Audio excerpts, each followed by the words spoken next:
Playing for the Lakers or any LeBron team in general is something I assume is very stressful, cause depending on how well the team performs, the spotlight on role players either makes them overly hated or overly loved. There's no in between. Just look at Caruso. That man is overly loved. And regardless of the memes, obviously he isn't the next coming of Michael Jordan or anything like that, and yet his popularity is up there for sure. But then on the other hand, Kuzma has become extremely hated, like overly hated.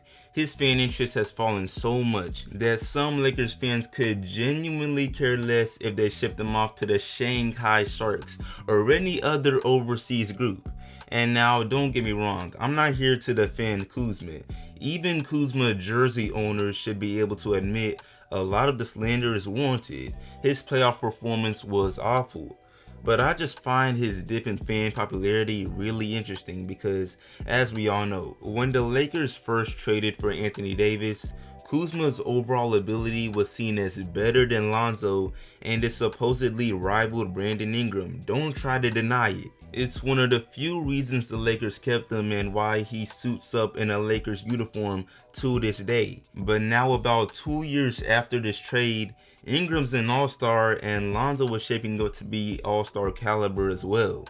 And at this point, the Lakers and Lakers fans especially, they've seen enough. Trade rumors are starting to circulate and social media makes it obvious that fans barely respect them. So yeah, today we're looking at what happened to Kuzma. The Kuzma that was in genuine debates with Jason Tatum for whatever reason. So yeah, but before I move on, what's up YouTube? Plug Speaks back with a vid. If you're new, first of all, welcome. Go ahead and sub. Also like the vid if you enjoy.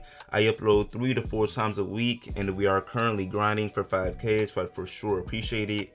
But back to the vid though.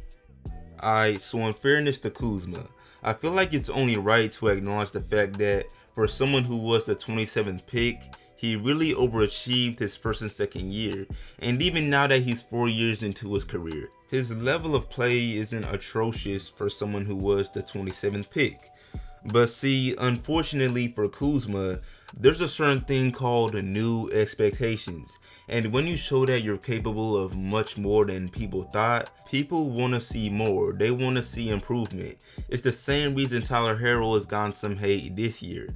I mean, you can't just play as if you're a borderline all-star for a stretch and then be like, nah, I'm only the 27th pick. It doesn't work like that, and Kuzma really raised his standards by playing well his first 2 years. But I already know some people will be in denial that Kuzma was ever good to begin with, so let me bring up some of his positives over the years. Now, his best season to date production-wise was his sophomore year in the league, when he averaged nearly 19 points, 5 rebounds, and 5 assists on 46% from the field and 30% from 3. And despite the Lakers' ugly record that year, those stats are nice for any second-year player, especially one picked up late in the first round. That was also the same year he dropped his career high of 41 points that he's yet to break. So yeah, clearly that was his best season to date. And if we actually compare his overall performance to Lonzo Ball and Brandon Ingram that year, Kuzma has the edge. And so it's no surprise that when the Lakers traded for AD in the following offseason, the Lakers gave up some draft picks and their young core of Lonzo Ball, Brandon Ingram, Josh Hart, but not Kuzma. But ever since that career best season, Kuzma's overall performance has not been the same, and it hasn't just been a dip in production, cause he was obviously never gonna average 20 points behind AD and LeBron, duh. There's more to it than numbers. Lakers fans have seen a nasty drop in his focus, basketball IQ, inconsistent effort, and just inconsistency in games that actually matter, such as the playoffs. Really, the inconsistency is the main issue, cause regardless of the hate, Kuzma's overachieving sophomore season didn't just disappear. I mean, it looks to have disappeared, but Kuzma is still talented. He's still capable of being a valuable role player. Like, he dropped 30 points earlier this season, he had a game winner in the bubble, It's just that for every one of those highlights, he cancels it out with lowlights and stretches of awful play. For example, during the Lakers 2020 playoff run where they went all the way and got the title, or more specifically during the final series against the Heat that went 6 games, Kyle Kuzma went off for averages of 8.5 points and 2.8 rebounds on 34% shooting from the field and 25% from 3 in 21 minutes a game. There's no other way to describe that aside from terrible, and we all know there's more to the game than stats. But Kuzma is not a Marcus Smart, a Draymond Green, or even a PJ Tucker, where their stats don't represent their impact. Nah, Kuzma's numbers usually represent his impact. But if we move on to the present, past the whole bubble and a weird 2020 regular season, in the current playoffs, Kuzma was even worse, and his regular season wasn't that good either, because in the 6 games the Lakers lasted versus the Phoenix Suns in the first round, Kuzma went off again for averages of 6 points and 4 rebounds on 24% shooting from the field and 10% shooting from 3. I mean, what even is that? Not to mention he shot 40% on free throws. And in the actual elimination game, game 6, he shot 1 for 6 from the floor for 2 points to go with 2 turnovers in 18 minutes. Y'all, it would be an understatement.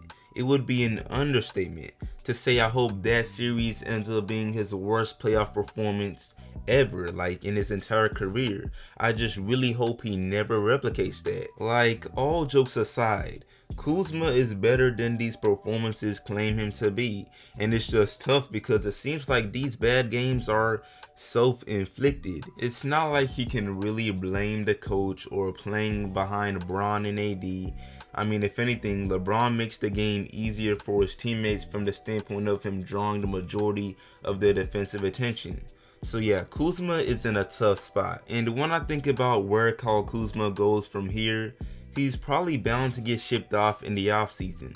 So he'll have a chance to get a fresh start with whatever team he lands on. And it might work out because, as we all know, playing for the Lakers comes with all types of distractions. It's low-key a legitimate excuse.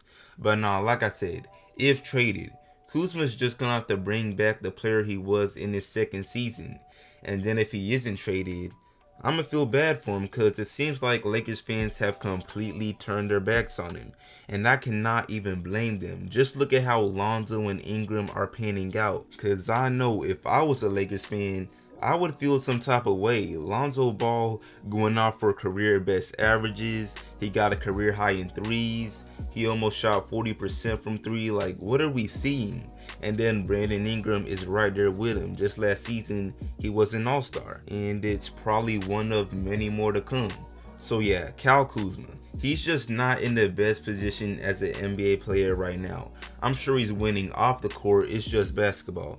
But on the court, not so much. And we shall see how he bounces back. But yeah, man, that's about it for this video. Y'all let me know how y'all feel about Kyle Kuzma. If you're a Lakers fan, comment how badly you want him off the team, if at all.